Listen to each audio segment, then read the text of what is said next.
Boa noite, né, a todos e todas. A gente vai iniciar, né, o nosso encontro, último encontro, né, desse ano, última roda de conversa, que a gente vai conversar sobre arte, né? E o que a arte faz na vida da gente. Afinal de contas, a gente, como arte terapeuta, leva a arte para a vida dos outros, é bom a gente prestar atenção no que a arte faz na nossa própria vida. Então, eu vou apresentar, né, iniciar as apresentações. O debatedor do dia de hoje é o Marcelo Adão, nosso companheiro de equipe. Tá?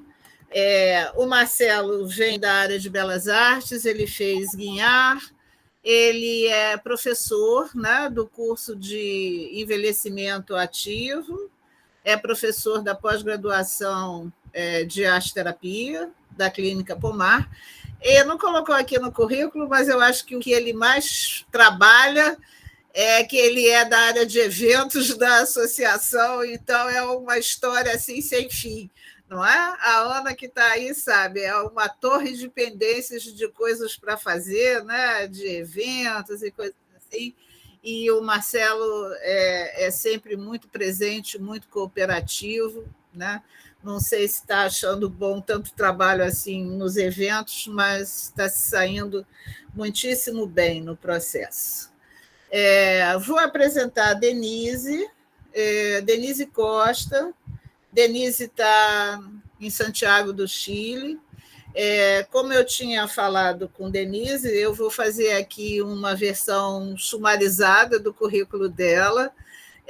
Vou tentar chamar atenção para as coisas relacionadas à arte-terapia, né? Porque a Denise tem uma formação múltipla, pelo que eu vi aqui, em arte-terapia, porque primeiro ela estudou em Londres, depois ela estudou na Universidade do México e foi fazendo formações, né, em arte-terapia. E agora, mais recentemente, ela fez o mestrado em arte e saúde.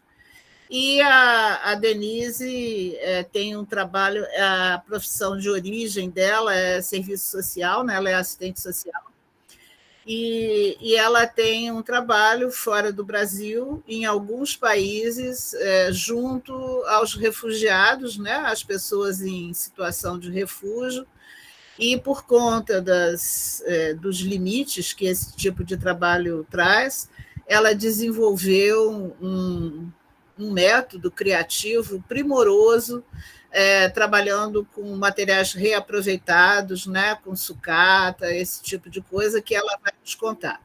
Então, ela andou pela República Tcheca, por Bruxelas, deixa eu ver aqui, e Londres também, né? Aí o que falhar depois você conta, mas assim, Denise é uma cidadã do mundo e ela tem um propósito que eu acho admirável, já falei isso para ela, que é trazer para o campo de atuação da arte-terapia direitos humanos e justiça social.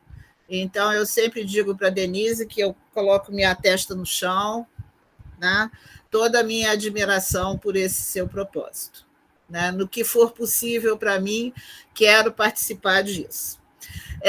E vou apresentar o Ricardo Lemos, que é arte-terapeuta, que está em Lisboa, que é ceramista, que estudou naquela universidade muito especial que tem aqui no Brasil, que inclusive é a única, né, do gênero, que fica lá em São João del Rei, que é uma universidade especializada em cerâmica, né, que é muito interessante essa proposta, mas ele também vem da área de Belas Artes, né, fez o curso convencional de Belas Artes pela UFRJ, no Rio de Janeiro, e estudou arte-terapia no Pomar.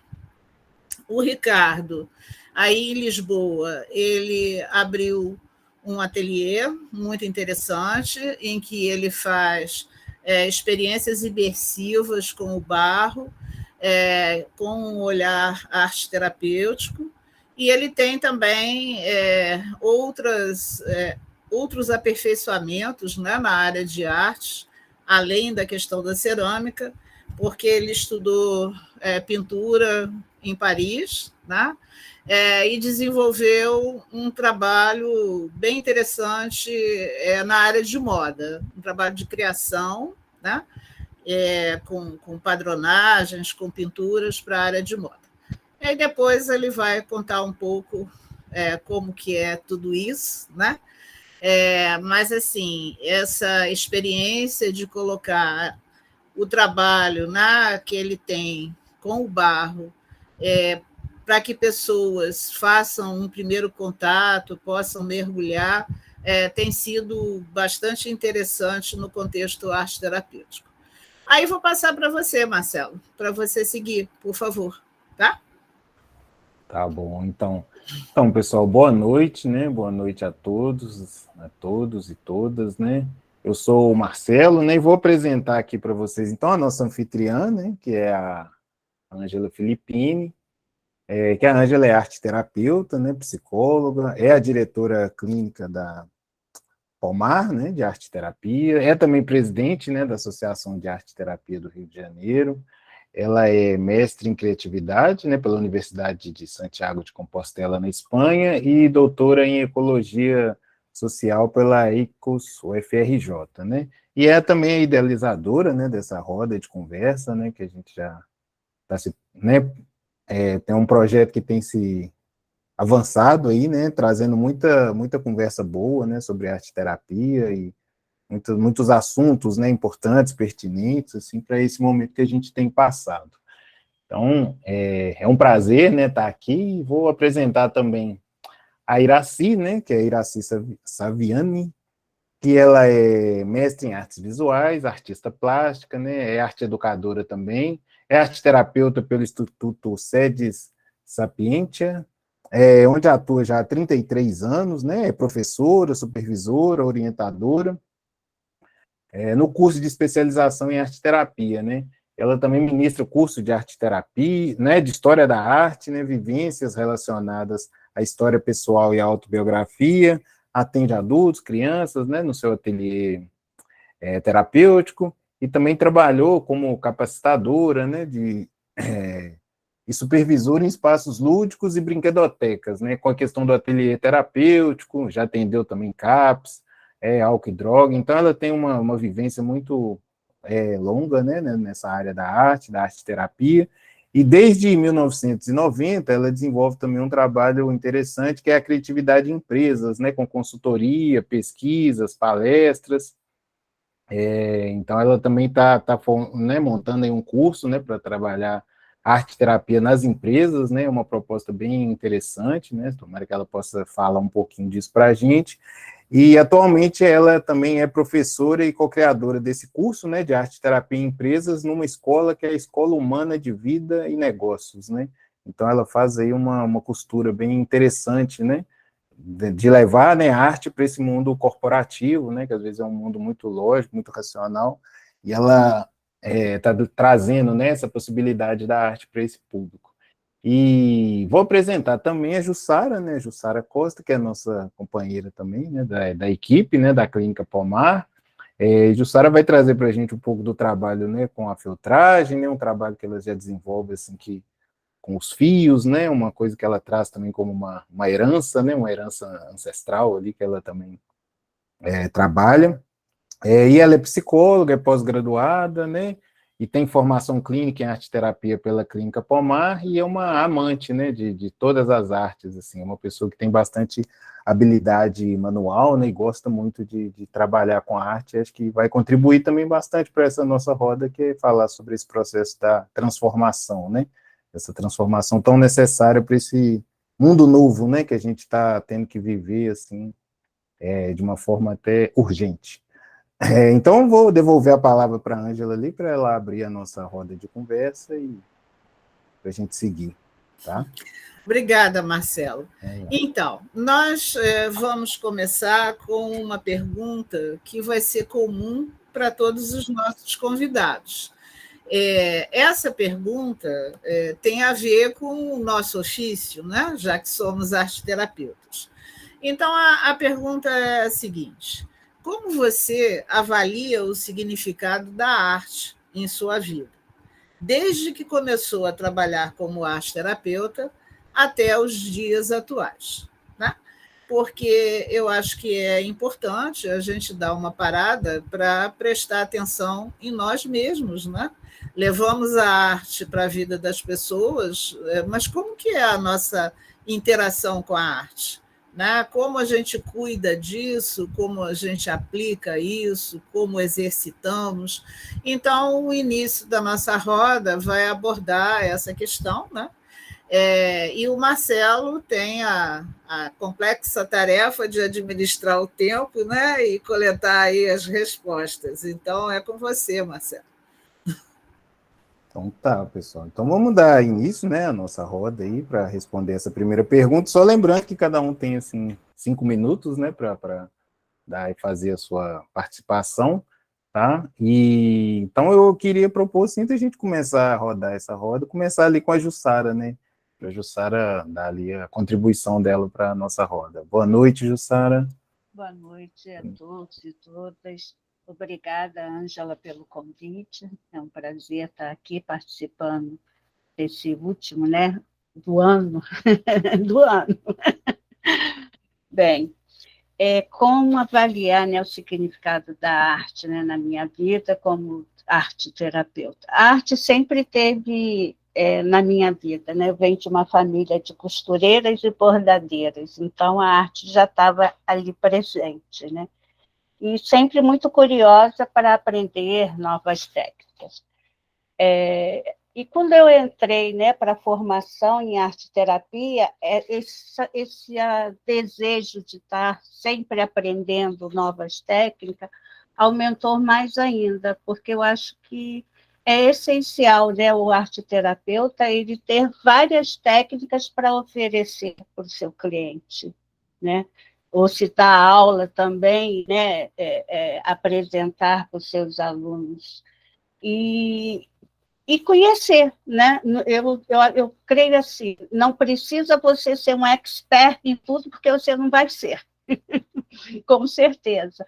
Mas saber um pouquinho de cada técnica para você poder facilitar esse processo, né, do seu aluno. E nesse conhecimentos, né, nessas investigações, eu cheguei à feltragem, né, que foi na formação, no qual tenho o projeto pessoal, e eu fiz em feltro, inicialmente seria em feltro na costura, porque costurar para mim, vindo de famílias de costureira, era um pouco complicado, né, porque era muita exigência, né, do perfeccionismo, e quando eu comecei a arte-terapia, eu fui deixando um pouco de ser perfeccionista, né, que isso não fazia bem nenhum.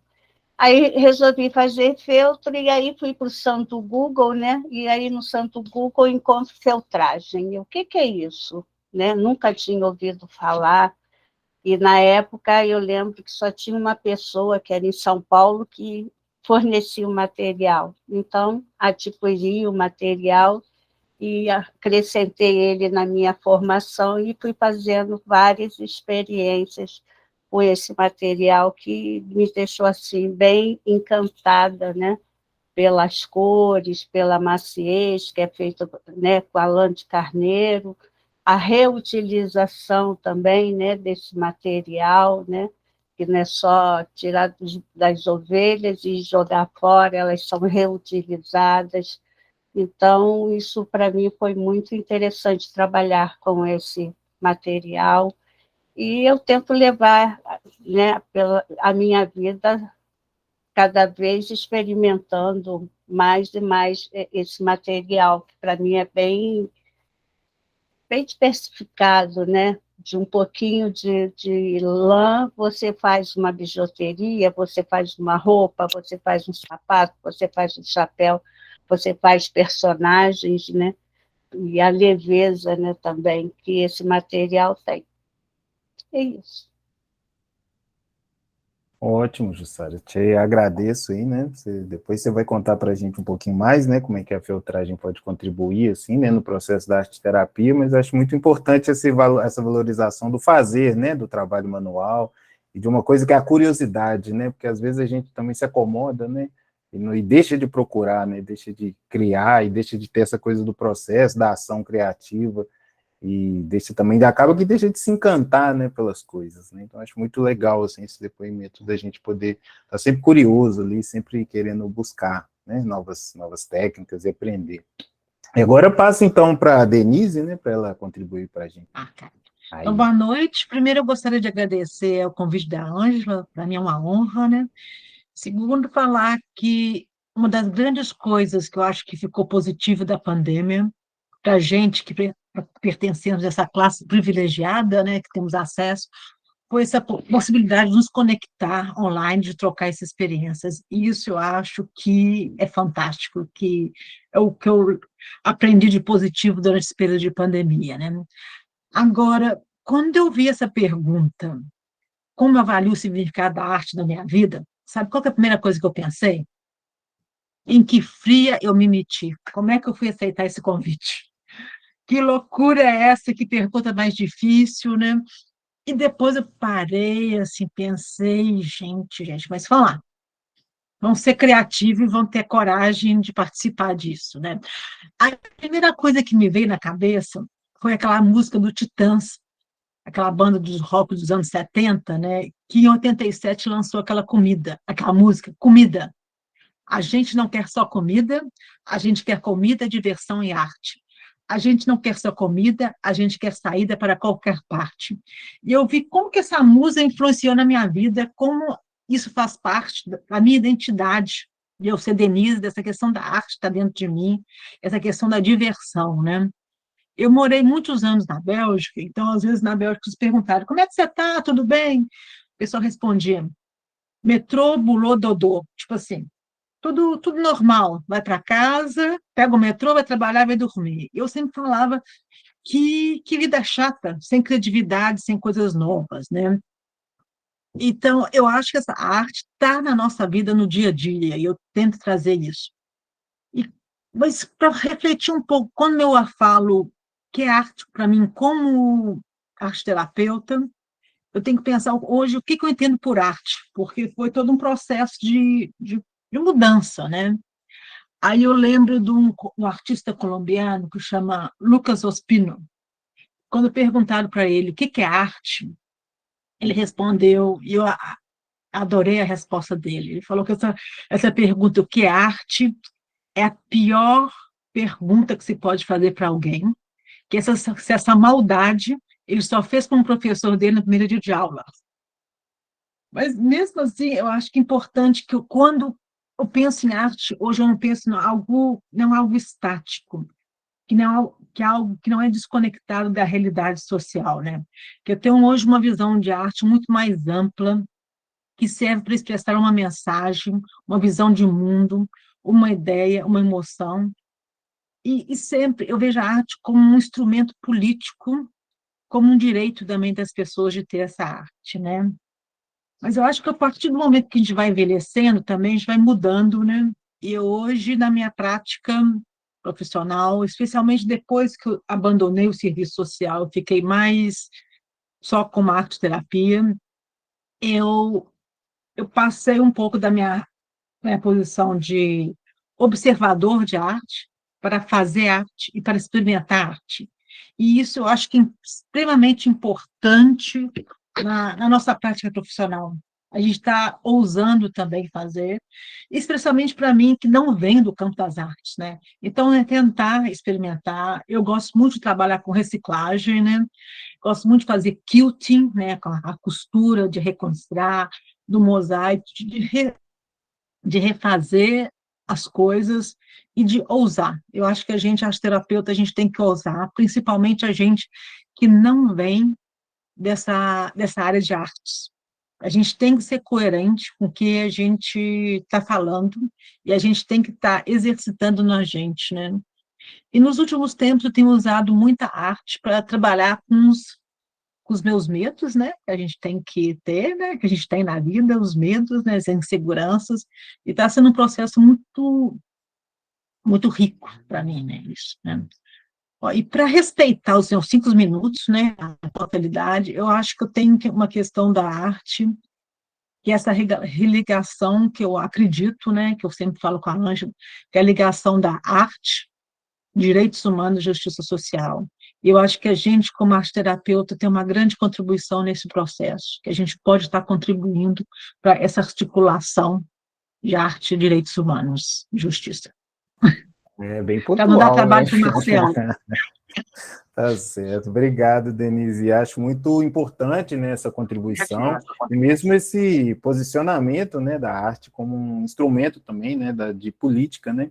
Porque às vezes a gente quer fazer uma arte, às vezes até alienada, né, sem considerar essa questão política, né, como se a arte fosse uma coisa completamente fora da política, né? E entendendo política como uma forma de viver, né, não uma política partidária, uma política, né, uma política só de institucional, assim, né, mas eu acho que é uma política como forma de vida, né, porque a gente faz arte como política e como vida, né, então acho que essa contribuição sua, essa forma, né, da gente também refletir sobre isso, acho que é muito importante, né. E aí passo então a bola para o Ricardo, para ele trazer para a gente também um pouco da experiência dele, né, de quem também conhece um pouco, né, desse mundo, assim, do artista, né, como é que é para ele, assim. Traz um pouco da sua história aí para a gente, Ricardo. Seu microfone está fechado. Ok. Agora, sim, eu gostaria primeiro de agradecer a Ângela, claro, por esse convite, que para mim foi muito mobilizador, por me trazer a essa oportunidade de estar conversando, estar presente com a arte-terapia, né? E me sinto muito lisonjeado de fazer parte dessa roda com meus companheiros arte-terapeutas e falar um pouco sobre a minha experiência. E quando essa pergunta sobre o significado da arte na minha vida, isso me remete, em primeiro, à minha infância, né? Às minhas memórias afetivas de quando eu me via deitado no chão, com os lápis de cores e desenho, e papéis, e desenhando. Desenhei muito. E durante esse momento que eu me libertava, vamos dizer assim, entrava nesse mundo lúdico da criação, eu escutava sempre, às vezes, dos meus pais dizendo: pô, Ricardo nasceu no mundo da lua. E eu realmente concordo com eles, que até hoje eu ainda tenho um pé lá, né? Ainda não consegui aterrissar esse mundo tão desumano, vamos dizer assim, sem essa questão da arte, da criatividade. Bom, então foram os meus pais que sempre me proporcionaram ação criativa, ou seja, eles me incentivaram a desenhar, a desenvolver minha arte. E dentro dessas memórias afetivas, por exemplo, quando eu ganhava presente, os melhores presentes eram materiais artísticos. E isso foi mobilizador na minha vida de uma maneira que gerou dentro de mim um sonho, o sonho de viver da arte. E corri atrás desse sonho em busca de conhecimento, foi quando entrei na Belas Artes, e depois, sim, vim a perceber que o meu sonho era uma jornada de um herói. Viver da arte, para mim, é uma jornada de herói. E comecei essa jornada trabalhando com batik, com pintura em tecido, onde criei meus filhos, fazendo painéis decorativos, trabalhei para moda, como a Ângela falou, tive experiência em pintura em seda durante muitos anos, trabalhando para moda e painéis decorativos também. E essa formação artística me levou a toda essa ação criativa que foi minha formação, né? Me transformou no artista que eu sou, né? Então, para mim, né, o significado da arte significa arte, para mim, é transformação. Ou seja, ela me transformou e fez com que hoje eu seja quem eu sou, vivendo vamos dizer, o lifestyle, a vida do artista, e dentro dessa jornada de herói, de dificuldades, né? Então, essa transformação, para mim, ela foi importante, muito importante da minha formação, até o ponto onde eu, em 2011, quando ingressei na faculdade de Artes Aplicadas, com ênfase em cerâmica, em Minas Gerais, eu, logo no primeiro semestre, fui convidado para fazer parte de um projeto de extensão em arte-terapia. Nunca tinha ouvido falar. E arte-terapia dentro de uma clínica, esse projeto de extensão acontece dentro de uma clínica sem fins lucrativos, a APADEC, Associação de Parentes e Amigos de Dependentes Químicos, que é uma clínica de tradição para o tratamento da dependência química, com mais de 30 anos de referência. E foi quando eu percebi que foi o grande divisor de águas na minha vida pessoal como artista e da minha visão da arte, foi quando eu percebi que a arte também é uma ferramenta terapêutica. Ou seja, nós podemos, através dessa ferramenta, que é a ação criativa, que é proporcionar a criatividade ao próximo, transformar o próximo também, ajudá-lo a se transformar ou a enfrentar a jornada dele, no caso, as dificuldades, os desequilíbrios, né?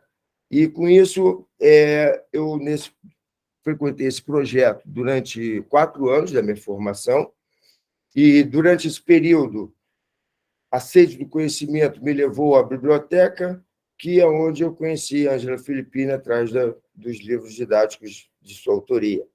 Isso me gerou, na mesma hora, o grande desejo de concluir minha formação e entrar nesse universo da arte-terapia através da formação na Clínica Pomar. E, durante esse período, eu já me desliguei do projeto de extensão, mas já fui contratado pela clínica como arte-terapeuta. E, durante esse período de formação na Clínica Pomar, pude, através dessa experiência empírica que atravessamos durante esse processo de formação como arte-terapeutas, como foi mobilizador e como me transformou também, como eu comecei a ver as pessoas, o outro ser humano, de uma maneira diferente, e percebendo, na minha questão prática dentro da clínica, como foi mobilizador para a clínica essa nova experiência desse projeto. Porque, quando começamos esse projeto, ele era desacreditado, porque, dentro de uma clínica de dependência química, é um nicho onde os pacientes, os residentes, estão naquele momento de abstinência, de ansiedade, alta ansiedade, e a equipe terapêutica questionava, que era a grande pergunta no começo, do que fazer arte. O pintar iria ajudar efetivamente nesse tratamento, ou seja, na reconstrução do ser que está totalmente desestruturado dentro do processo da doença da dependência química. E, durante os anos, fomos ganhando credibilidade, que nos proporcionou aumentar mais um dia de atividade. Depois de eu formado, quando comecei a exercer como arte-terapeuta na clínica, comecei a ter uma atividade num dia somente de arte-terapia, ou seja, atividades ministradas com arte-terapia, com diversas técnicas, como nós trabalhamos. E os resultados eram tão significativos, porque, como tínhamos reuniões antes do dia na clínica, eu trazia sempre algumas informações, através das imagens ou das obras, para a reunião entre psicólogos, psiquiatras e os conselheiros de dependência química. Então, essa experiência, para mim, foi uma coisa inexplicável, de tanta gratidão pessoal, de ver resultados, como alguns residentes interromperam suas doenças e começaram a trabalhar com arte. Ou seja, foi uma questão de reintegração social, foi uma nova visão do mundo para eles, a partir do momento que eles se encontraram criando. Então, como eu percebo... Ricardo, é só porque seu tempo já está em cima da hora. Eu só queria concluir, Marcelo, tá, que essa transformação, como aconteceu na minha formação artística, e eu tive a felicidade de presenciar essa transformação em pessoas, em outro ser humano, durante esse meu processo terapêutico, isso, para mim, é algo que eu tenho muita saudade de voltar a poder praticar e exercitar nosso trabalho. aqui em Portugal. Ótimo, Ricardo. Te agradeço aí, né? Acho muito importante essa sua visão, né, desse processo da transformação, né? Essa coisa da transformação do artista, né? Do arte-terapeuta também, e como a gente pode levar também essa transformação para outras pessoas, né? Eu acho que essa coisa da transformação do olhar, né? Aquilo que depois você se modifica mesmo para a vida, né? Eu acho que isso aí é muito bonito, esse processo, né? Que você testemunhou e que você continua proporcionando, né, para as pessoas, assim, te agradeço aí pela partilha. Então, agora a Iraci, né, para fechar ali a nossa roda, trazer também a sua experiência, a sua contribuição. Boa noite a todos, obrigada por esse convite, Ângela e Marcelo, com essa oportunidade de ouvir essas histórias que não tem como a gente não ir linkando, né, com as histórias de cada um. É muito bonito isso, né? Quando a Jussara fala que ela vem de uma família que fazia arte, né? Eu não tinha, especificamente nas artes plásticas, mas na música, né? Meu pai e minha mãe cantavam muito, faziam show para mim, e aí, com a música, eu fui cantando e aprendendo piano, e foi aí que a arte entrou na minha vida, pela música. E depois também, eu acho que a introdução para as artes plásticas foi com caligrafia. Eu comecei com 15 anos já a trabalhar fazendo letras góticas e convites de casamento com aquelas letras, e aquilo para mim era desenhar, né? E a gente sabe o quanto mesmo tem ligação, né? Dessa coisa da letra, tal, com a escrita e com a parte do desenho. Nesse sentido, eu fui me encaminhando depois para empresas, porque eu era louca por geometria, por matemática, pela música, né? Que tem essa ligação forte. E eu ia fazer faculdade de economia, por aí, quando, de repente, enveredei pela faculdade de música. Entrei, né, na Santa Marcelina, que é uma faculdade clássica assim, de música, e, no fim, adorei, porque, no fim, virou arte e educação, adorei artes plásticas, em vez de ir para a música, eu fui para as artes plásticas. Falei, não, música já tenho aí essa parte, vou... E me encantei, porque a grande coisa que a Faculdade de Artes me deu foi eu passar, e aí ligando muito com o Ricardo, que ele falou, foi de eu passar de uma coisa tão saturnina para uma coisa lua. Eu, ao contrário de você, era matemática, era tudo certinho, uma capricorniana com ascendente em virgem, e eu fui parar lá na lua minha, que está em peixes, né? E me deu a oportunidade depois de entrar, inclusive, em contato também com os dependentes químicos, que a gente vê que estão muito por aí, e aprender muito, né? Para me equilibrar mesmo. Então, eu sinto que a arte, nesse sentido, e foi na faculdade de arte, antes de fazer arte-terapia, que eu encontrei esse equilíbrio. E eu lembro muito bem, porque eu fazia coisas bem geométricas, de repente eu descobri as manchas em aquarela. E a aquarela, para mim, até hoje, é um must, né? Eu amo, porque exatamente eu tenho essa chance de pôr água e a coisa ir caminhando, fluindo, que é agora o meu... Agora, desde a época, eu me formei em 1975, né, em artes, e depois aí fui fazer arte-terapia, né, e antes aí de 2000, já está há 33 anos que eu estou na arte-terapia, e tudo isso foi esse processo muito rico mesmo de transformar, né, de transformar a mim mesma nesse sentido, tanto é que na minha tese eu peguei agendas super tudo certinha, né, que tinha ali para uma coisa poética, né, que depois eu conto mais sobre essa experiência. E aí o que me linka também é muito grande com a Denise, quando ela vai, né, como formação, indo para esse caminho tão social, tão lindo nesse sentido, para mim foi muito para esse desenvolvimento das empresas, esse desenvolvimento das pessoas nesse caminho de poder se transformar, porque como eu passei por isso, né, eu acredito demais que uma pessoa extremamente racional pode se equilibrar melhor, exatamente se transformar por essa ação de fazer arte. E até hoje, então, eu faço, né, muita aquarela. Na tese, eu quis saber como é que era a coisa de objetos, então fui muito para instalação, para objetos, e hoje em dia eu faço um mix, né? Tem um mix ali de coisa, numa base que não é talvez tanto social, mas ela é muito filosófica, né? Indo por uma coisa bastante filosófica, de história da arte, de história pessoal, de história de vida. Por isso me encantou ouvir todas essas histórias aí de vocês e perceber o quanto tudo isso conversa com a história da gente, né? Então, agradeço imensamente essa oportunidade. Obrigado, Iraci. Acho que é interessante essas histórias, né, que vão se costurando mesmo, né? A gente vai vivendo esse processo de uma transformação que também é coletiva, né? Que eu acho que aí todo mundo também passa por esse processo. É bem bacana, assim. Mas vou devolver, então, a palavra ali, né, para a Ângela, para ela fazer a nossa roda rodar. Ângela? Oi, então, vou voltar lá na história que Denise trouxe, né, que ela levantou assim uma bola de que coisa é essa que é arte, né? Então, eu me lembrei de um livro que tem aqui no Brasil, que eu acho um livro interessante.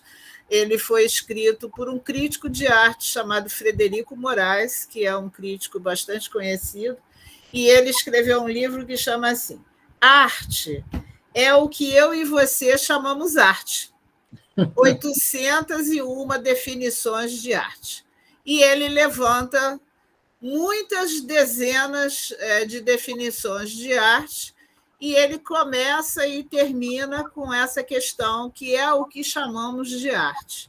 E aí eu queria pegar uma história que o Ricardo trouxe, que eu assim assino embaixo, quando ele fala da ação criativa.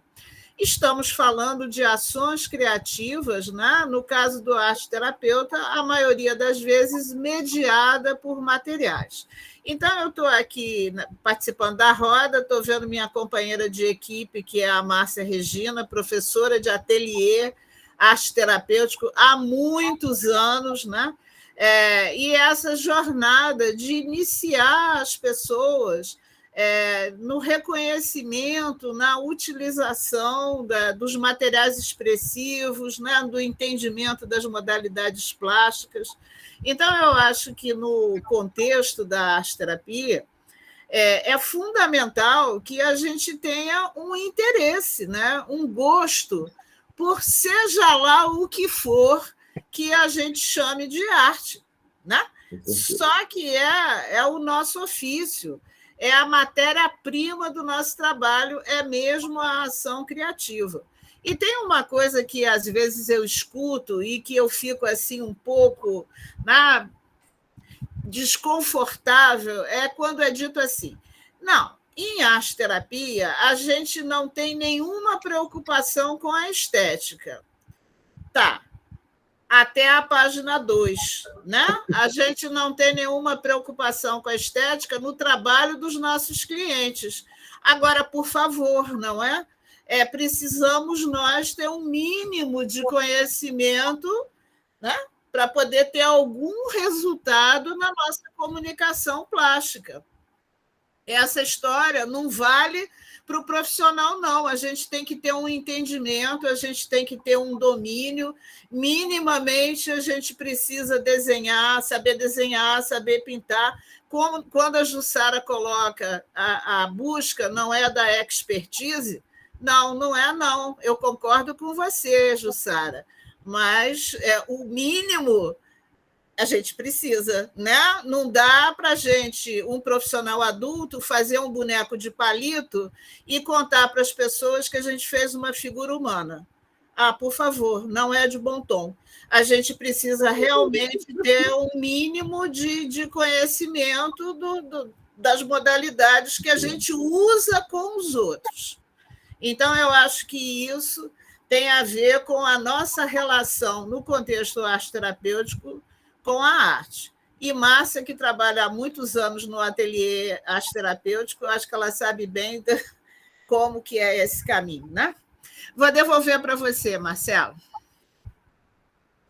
Tá certo. E realmente, né, acho que é muito importante a gente saber, né, fazer arte, né, trabalhar com o trabalho manual, né, acho que um mínimo de domínio ali a gente realmente precisa ter, porque afinal a gente carrega a arte no nome, né, também, então não vamos ser assim né, desconsiderar tanto o recurso artístico, né, porque é a expressão artística, né, isso que às vezes não é arte acadêmica, né, mas eu acho que é a expressão artística, a expressão poética, né, a beleza, né, de lidar também com esses recursos, acho que isso é muito importante. Então, vamos dar início aqui à nossa segunda rodada, né, para conversar, aprofundar um pouco mais nessa história, e aí eu vou começar ali com a Jussara e pedir ela para contar um pouco, né, como é que é essa contribuição, então, desse fazer, né, da feltragem no processo arte-terapêutico, né? O que a feltragem pode trazer, assim, para o trabalho do arte-terapeuta? O que você descobriu aí na sua jornada com a Alan?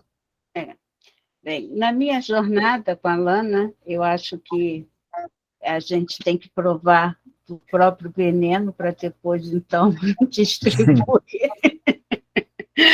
Então, esse processo aí da filtragem, ele realmente, né, começou comigo, e eu fui vendo que com a filtragem eu conseguia me concentrar, né, me acalmar, porque eu estava passando por doença na família que estava sendo bem desgastante mesmo, e era o momento que eu tinha de relaxar, né? Quando eu pegava a lã, né?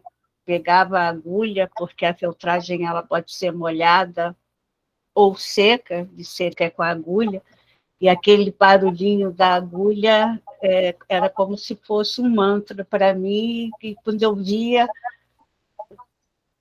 ia olhar a hora, já era 2 horas da manhã. Aí eu falei assim, gente, eu tenho que dormir, que amanhã eu tenho que acordar cedo e a jornada é grande, vamos dormir, vamos descansar. Porque realmente aquilo tirava, né, todo o estresse. Então, eu fui vendo que isso acontecia comigo. E a filtragem também, ela, no meu caso, né, particular, ela me fez reconectar de novo com o meu divino, né, com o meu sagrado, né? E isso foi muito importante, né? E aí eu comecei a experimentar, então, depois com as outras pessoas, para ver, será que é a mesma coisa? O que aconteceu comigo vai acontecer com o outro? E aí eu vi que com pessoas idosas, né, principalmente quando usava a molhada,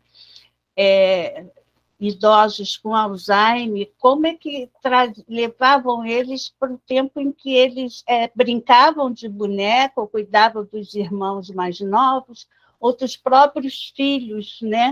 Porque a maciez da lã, o cheiro do sabonete, a água morna, tudo isso propiciava as pessoas a voltarem a ser aquelas memórias bem afetivas mesmo, né? E o estresse, né? Quando é com a agulha, você consegue notar se a pessoa está estressada, se não está, como é ela está, né? O estado dela. Então, tanto é que às vezes as pessoas quebram várias agulhas, né? E nem se dão conta do quanto estão estressadas, do quanto estão colocando tanta atenção no fazer, né? E a outra coisa que eu achei bem interessante também é porque quando às vezes a gente chega a desenhar, a pessoa se arma logo. Eu não sei desenhar, né? Eu não sei pintar, há uma resistência. Com a feltragem já isso não acontecia, porque era novo. O que é isso? Então, a curiosidade, né? Então, eu notei isso também. E aí fui percebendo que a liberação do fluxo criativo, né, e do imaginário, a ordenação, integração das formas produzidas, isso ajudava as pessoas a trazerem, né, as questões, né? Outra coisa também que as pessoas comentavam muito é quando era com a agulha, o barulho que ela faz é o barulho de uma máquina de costura, aquela de pedal, né? Aquele barulhinho, e aí as pessoas traziam essa memória, né? Da avó costurando, né? Na máquina de pedal. Então, assim, eu posso dizer que a experiência que eu tive com as pessoas com a feltragem, pouquíssimas foram aquelas que rejeitaram mesmo, né? Não quero isso, não, me tira isso aqui, né? Pouquíssima mesmo. A aceitação foi muito boa, né? E promovia, né, essa sensação de bem-estar, né? Era as recordações mais afetivas, mais carinhosas, né? Eu pude perceber isso. Então, acho que é uma boa contribuição, né, que a feltragem pode oferecer aí para os arteterapeutas, né, para que eles possam trabalhar com seus clientes. E, atualmente, o material está um pouco mais acessível, né? Lógico que a gente não encontra em qualquer armarinho, né, qualquer caçula da vida, mas não era como eu comecei, porque era só uma pessoa só, né? Aí era mais difícil, mas agora está bem melhor. E eu acho que é essa contribuição. Tá certo, Jussara, te agradeço aí, né? Acho Eu que importante, né, agradeço. falar desse papel, né, que também a filtragem, mesmo a arte tem, né, nesse religare, né, dessa busca, né, desse encontro, né, consigo mesmo, esse encontro espiritual. E como material, né, os diversos materiais podem proporcionar isso, né. E aí, para falar um pouco dessa diversidade do material, eu queria convidar ali a Denise, né, para trazer um pouco da experiência dela também com a questão da sucata, né, que às vezes é um material não tão muito bem aceito, né, na arte-terapia, e aí perguntar para ela como é que a gente pode, né, contribuir para uma transformação, né, da sociedade através da utilização desse material, né, reciclado, né, na nossa prática profissional, né? Como é que entra assim essa questão do material reciclado na prática profissional, Denise? Bem, eu acho super interessante como a Jussara fala que hoje esse material já está mais acessível, né? Isso é super que os materiais sejam acessíveis, mas a minha experiência, minha trajetória profissional, eu sempre trabalhei com um público desfavorizado, com a pobreza, né? Então, nesse sentido, eu sempre tentei, mais do que nunca, trabalhar com reciclado, né? E por que eu defendo a questão do reciclado hoje? Por três questões que eu vou falar. Uma, a questão do baixo custo. Dois, a questão ecológica, e a terceira, o significado psicológico que tem do recriar a partir do que já está criado, né? A questão do baixo custo, né? Eu trabalhei muito com refugiados na República Tcheca, num campo de refugiados, que a gente não tinha nada. Então, o que a gente fazia? A gente reciclava papel e a gente fazia cestos, fazia porta-retrato, a gente fazia cartão, né? Então, mesmo com o mínimo possível, é possível fazer arte, é possível reciclar, é possível recriar.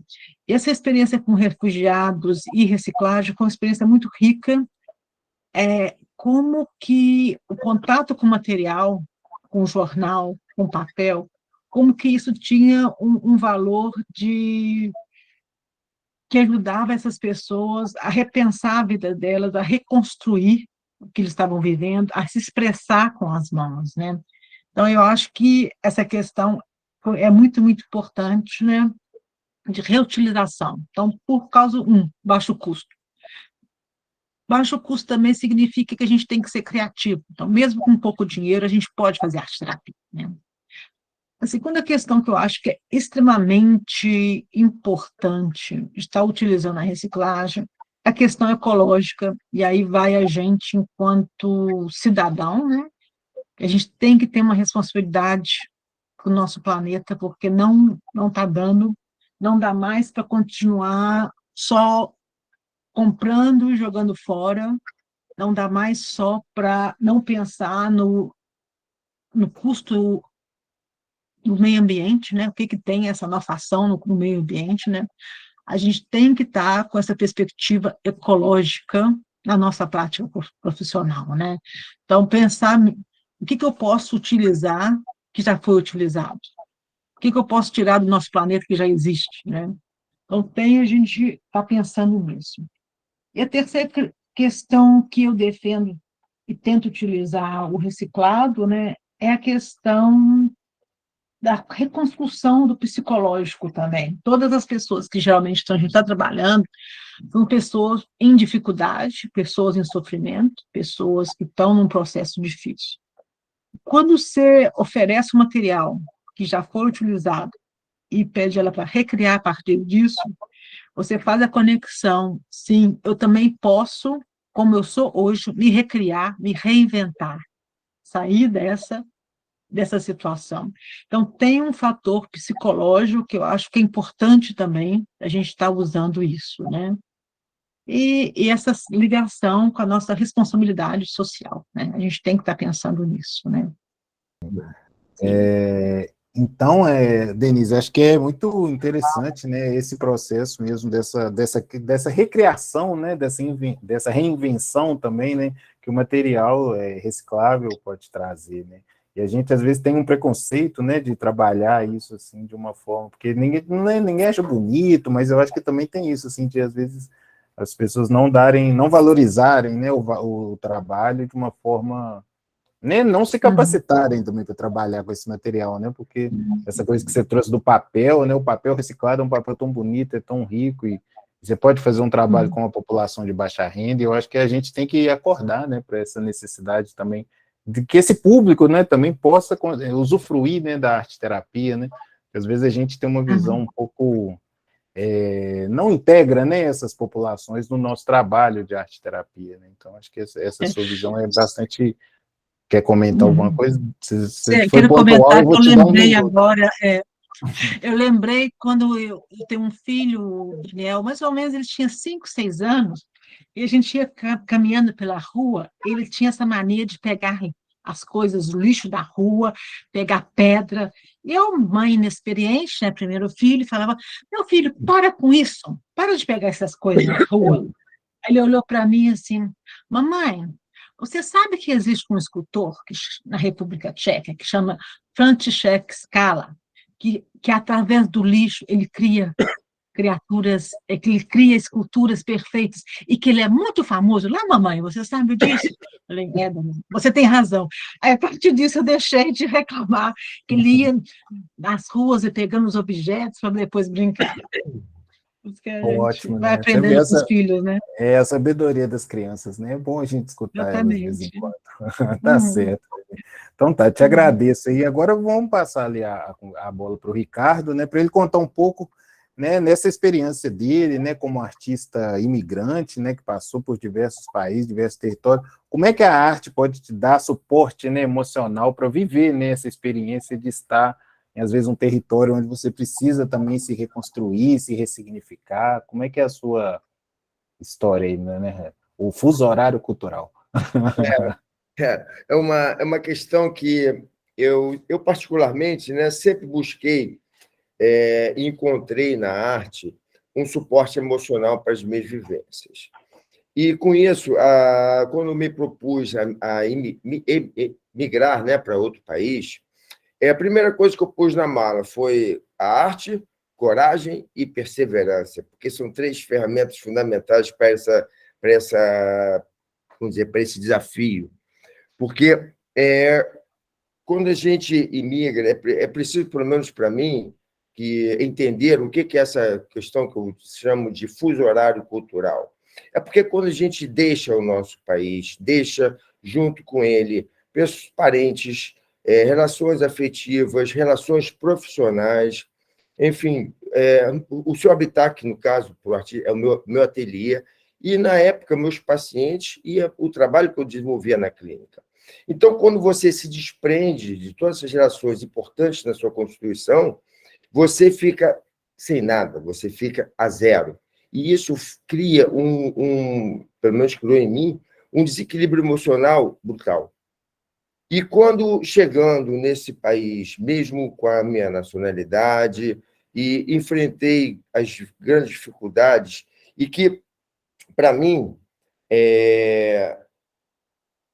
a minha primeira ação e o meu primeiro objetivo foi de conquistar um espaço, seja ele qual for, para poder começar as minhas ações criativas, ou o meu voltar a criar para poder me reencontrar ou me reequilibrar emocionalmente. Foi quando comecei nesse espaço que era vazio, com um cavalete e um monte de barro. Foi a primeira coisa que entrou nesse ateliê, e, a partir de então, comecei a desenvolver um trabalho pessoal, buscando minha arte bruta, fazendo minhas esculturas, sem, no caso, uma pretensão de comercializá-las, mas buscando um entendimento de somente trabalhar a expressão artística como válvula de escape ou como algo que me desse energia. Então, a partir desse momento, comecei a construir esse meu trabalho pessoal e, ao mesmo tempo, fazendo algumas esculturas por encomenda, né, com diversas temáticas. E, claro, depois da construção desse ateliê, o meu primeiro passo foi abrir as portas desse ateliê para workshops, né? Para iniciação à cerâmica, para roda de oleiro, que aqui chamam de torno, e modelagem. E uma coisa que me marcou muito, e que tem muito resultado, vamos dizer assim, do nosso olhar de arte terapêutico, são as experiências que eu ofereço de um dia de experiência com o barro aqui no ateliê. Então, todas essas ações criativas que eu comecei a desenvolver a partir do momento que eu voltei a me reestruturar o meu espaço sacramentado, que é meu ateliê, e comecei a voltar às minhas ações criativas, o meu trabalho, isso fez com que fosse um grande, realmente, força e suporte para eu poder vencer o que eu chamo desse fuso horário cultural e recomeçar do zero a voltar a me sentir eu como uma pessoa, né, como nossa proposta dentro do nosso tratamento. Eu passei por isso e hoje percebo que, olhando o acervo que eu criei durante esses anos, nessas minhas esculturas pessoais que estão aqui comigo no ateliê ainda, eu percebo que eu montei uma cartografia dessa minha vivência, dessas minhas dificuldades. Então, quando eu olho para as esculturas, percebo claramente o sentimento e o que estava acontecendo comigo naquele momento de dificuldade, naquele momento de reestruturação, de estar vivenciando outra cultura, porque eu percebo que muitas pessoas não conseguem sair da sua cultura, mesmo estando em outra, né?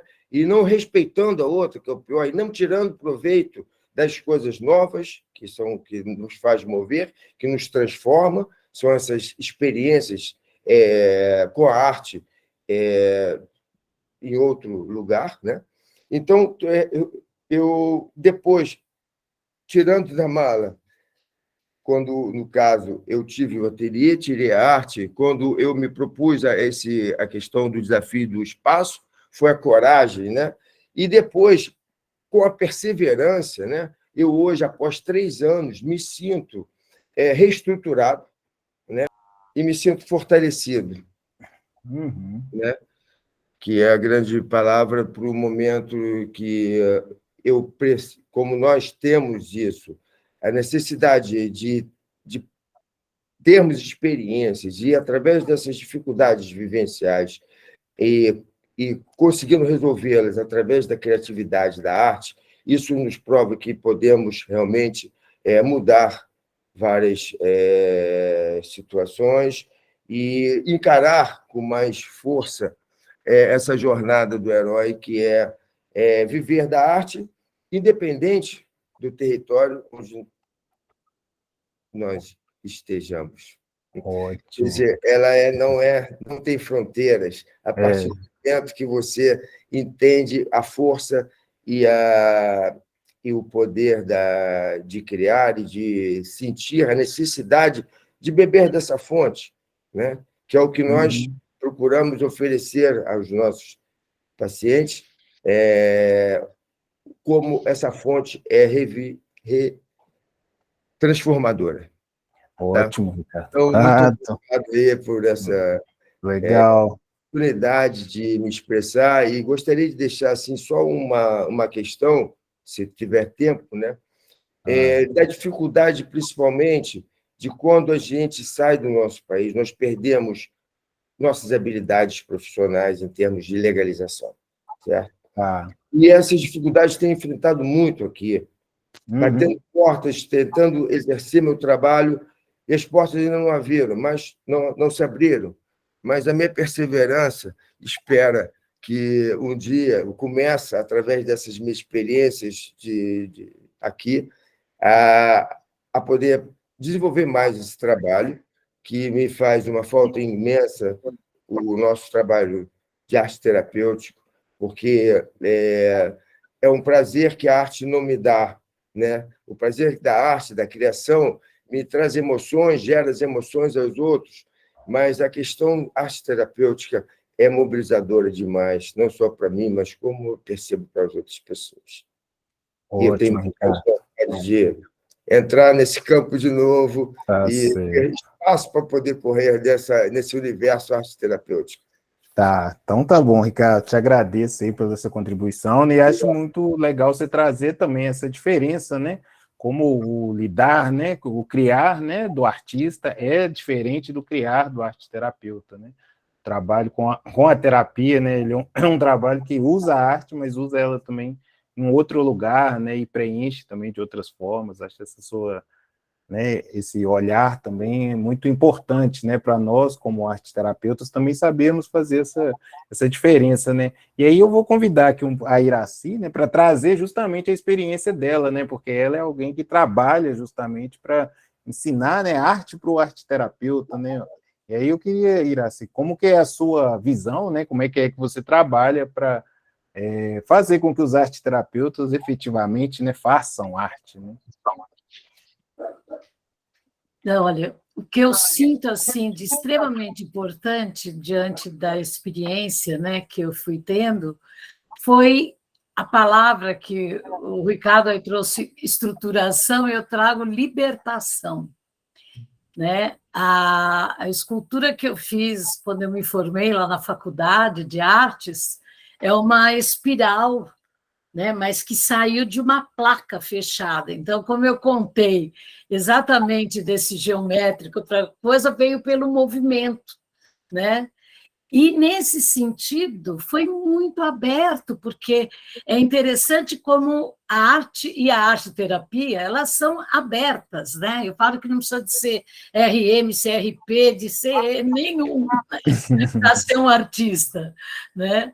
E, nesse sentido, você vê que, olha, a experiência da Jussara, da Denise, do Ricardo são diferentes, né? Uma especifica para um lado, outra para o outro. E eu tive a grata satisfação de fazer arte-terapia lá no Sete Sapiência, há 33 anos, e ficar lá como professora do ateliê, né? Que é até o que a Ângela estava falando, né? Da experiência que essa outra professora, eu não guardei o nome, que ela falou, que dá ateliê terapêutico, e o ateliê terapêutico me proporcionou abrir, me libertar, né? No sentido de ver todas as linguagens possíveis e imaginárias e pesquisar muito material, né? Então, eu percebia, puxa vida, precisa de alguma coisa de que é essa libertação entre mais para sentir a dor, e aí pega arame, pega tela de galinheiro, tal. Aí sentia que precisava de uma coisa mais macia, tal. Vai com a costura, vai com o bordado, vai com a... Então, são muitos materiais e muitas expressões e muitas possibilidades, né, que cada material, cada técnica traz para a gente poder entrar em contato com essa linguagem, né, e colocar expressivamente, porque é diferente eu colocar no barro ou de eu colocar num arame, num metal, né, numa aquarela, e aí eu fui para o desenho, como eu tinha passado pela faculdade, né? Desenho, gravura, escultura, todos os materiais. E no mestrado ficou muito, eu já era arte-terapeuta, ficou uma questão, puxa, mas como é que é essa coisa de pegar um objeto e fazer ele virar arte? Né? Então, eu pego o meu óculos, é o óculos, e aí como é que eu faço? E nessa eu entrei pelas agendas. Então, aquela Iraci, que ainda está resguardada em mim, né? Bem ali de agenda, de empresa, de coisa, virou uma coisa poética, essa transformação que eu chamei de transcotidiano, né? Veio dessa agenda que era extremamente cronos e foi para Kairos. Né? E é isso que eu sinto que eu faço no ateliê terapêutico. Né?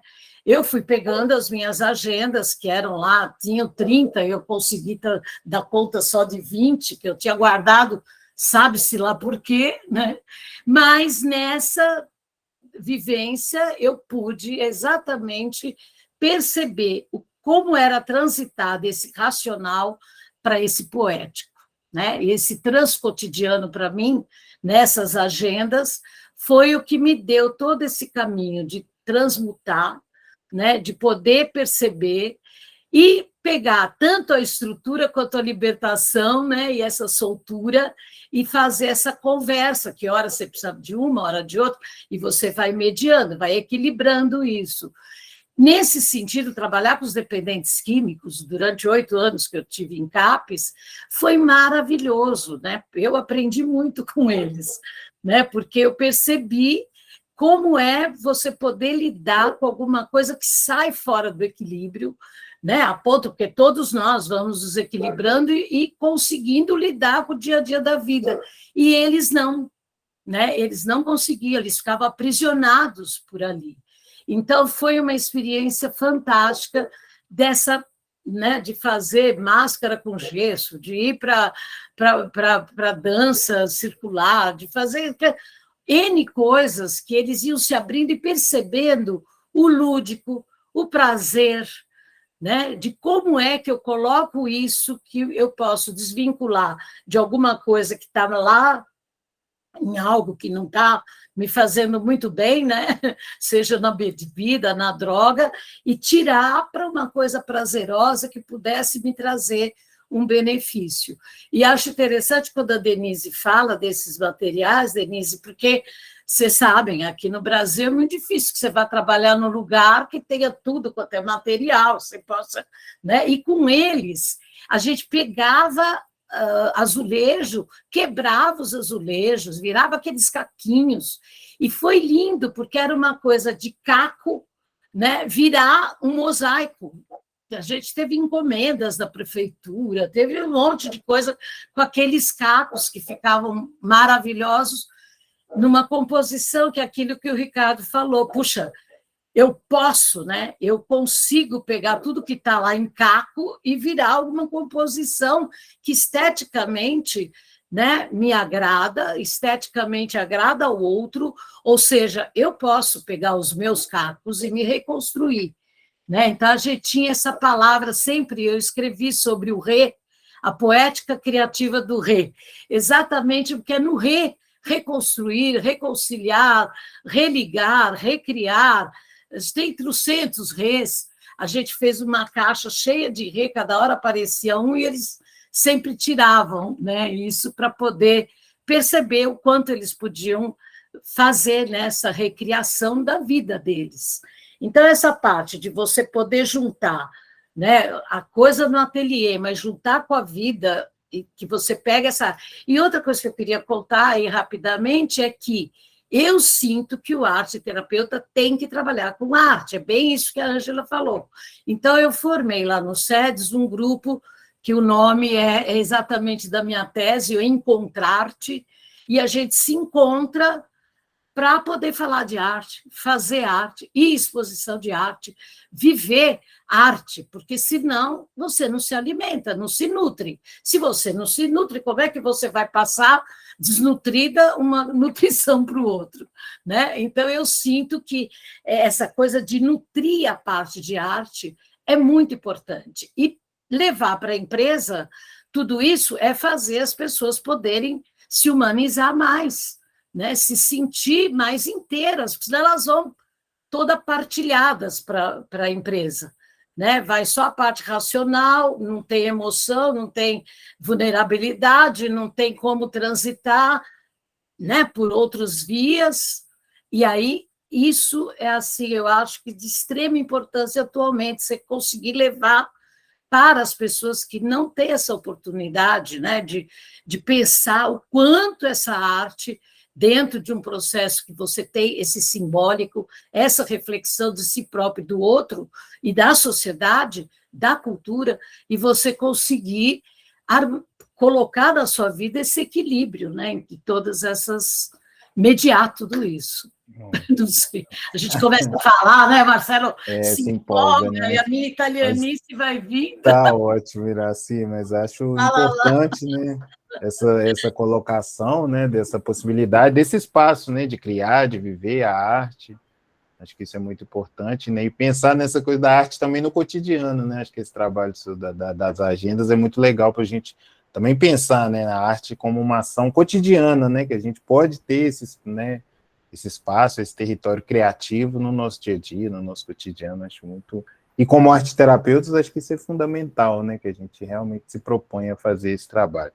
Então, vou devolver a palavra ali para a Ângela, para a gente, já estamos aqui na nossa reta final, né? Sempre passa rápido, né? Não é? Quando a gente vê, é considerações finais, aí chegou, passa muito né? rápido. Então, sempre ocorre assim um monte de coisas, né, para a hora das considerações finais, aí tem que botar no funil e ver o que fica. Eu vou ficar com uma questão que a gente colocou na roda, né, que eram as mãos férteis dos arteterapeutas, né, aquelas mãos que fazem acontecer. Essa expressão mãos férteis, ela também foi usada por um profissional de história da arte, né, bem conhecido, um francês chamado Henri Faucillon, que ele diz que o artista ele tem essas mãos férteis, né?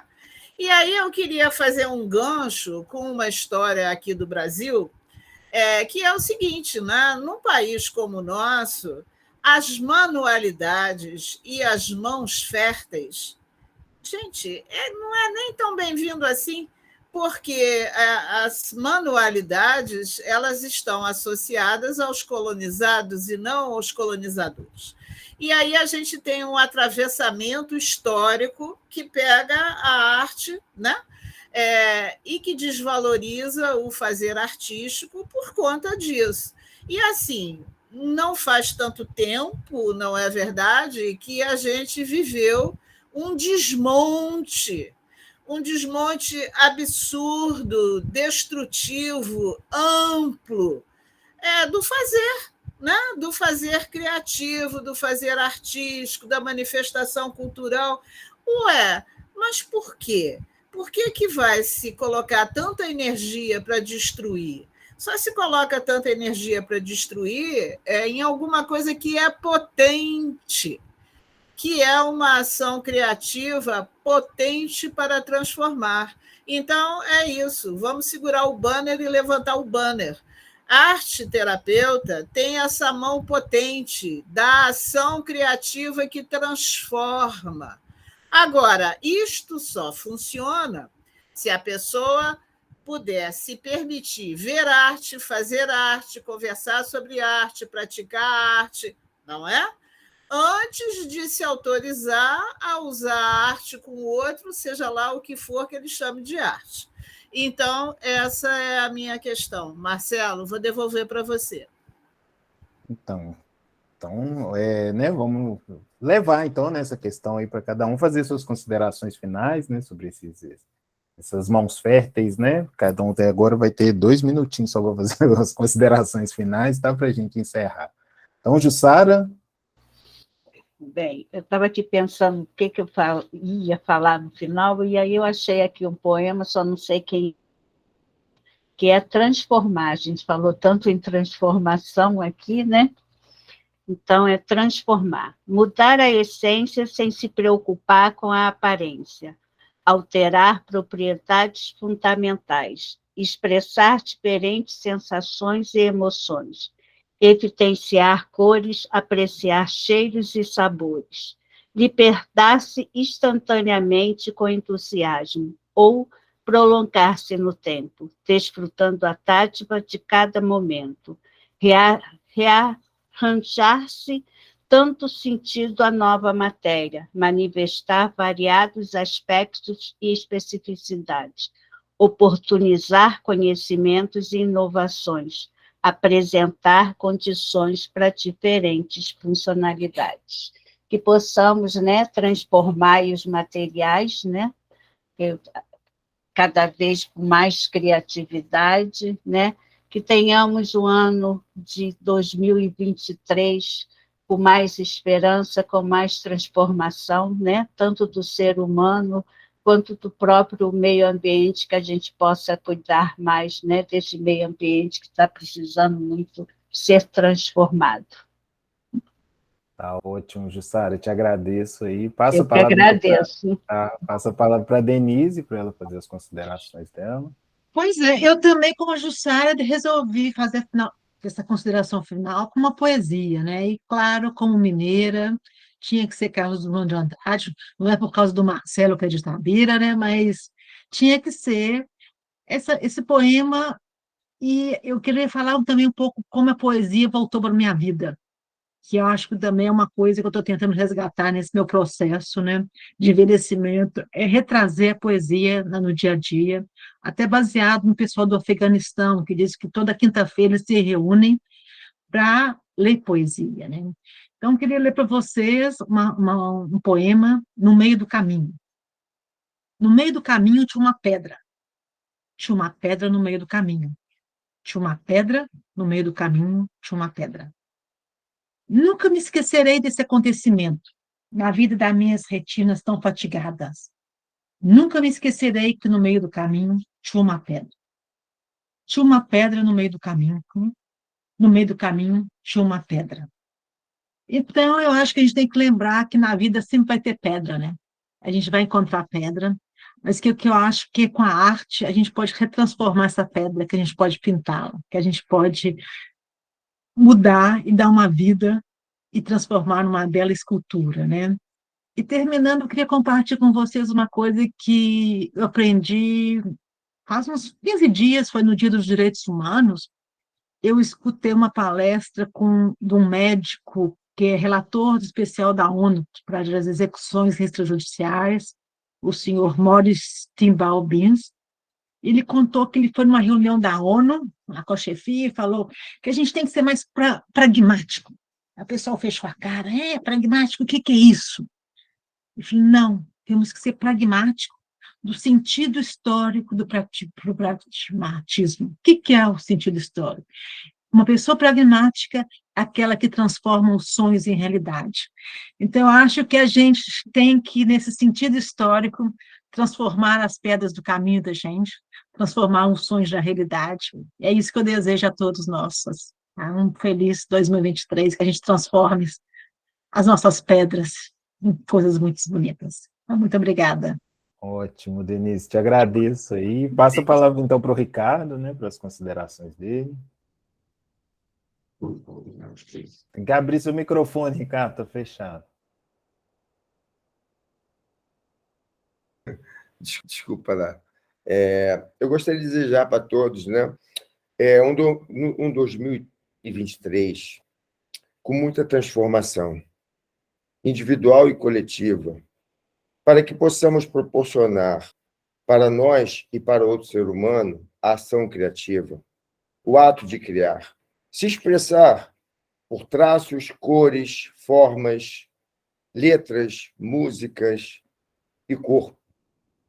Vivenciar a arte ou a transformação. Foi uma questão que... E depois, na minha, principalmente, pesquisa, e estar vivenciando essa questão de transformar, me veio descrever algo que vou passar para vocês sobre a transformação. Se a borboleta não fizesse força para enfrentar a dificuldade para poder sair do casulo, não teria as asas fortes para voar e se libertar da escuridão. É o que eu desejo que nós nos esforcemos e conseguimos, no ano de 2003, poder nos libertar e ajudar outros a se libertarem também através da arte e da criatividade. Muito obrigado. Ótimo, Ricardo. Te agradeço. Aí, muito bonito suas palavras, te agradeço. Iracy, então, suas considerações finais. Eu quero primeiro agradecer a todos vocês por esse momento tão gostoso, essa troca tão rica, e queria convidá-los a cantar comigo algo que eu vou ver se eu lembro a letra toda, mas foi que me veio. Nada do que foi será igual ao que foi outro dia. Obrigada. Iracy, agradeço aí, né? Muito obrigado aí, né?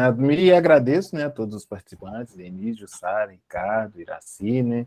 E acho que com muita alegria, né? Também de participar dessa roda, de poder vivenciar, né, todas essas histórias de transformação. Assim, agradeço também a Ângela aí pela oportunidade, né? E devolvo a palavra para ela para fazer o nosso fechamento aí. Bom, a palavra é só para agradecer, né?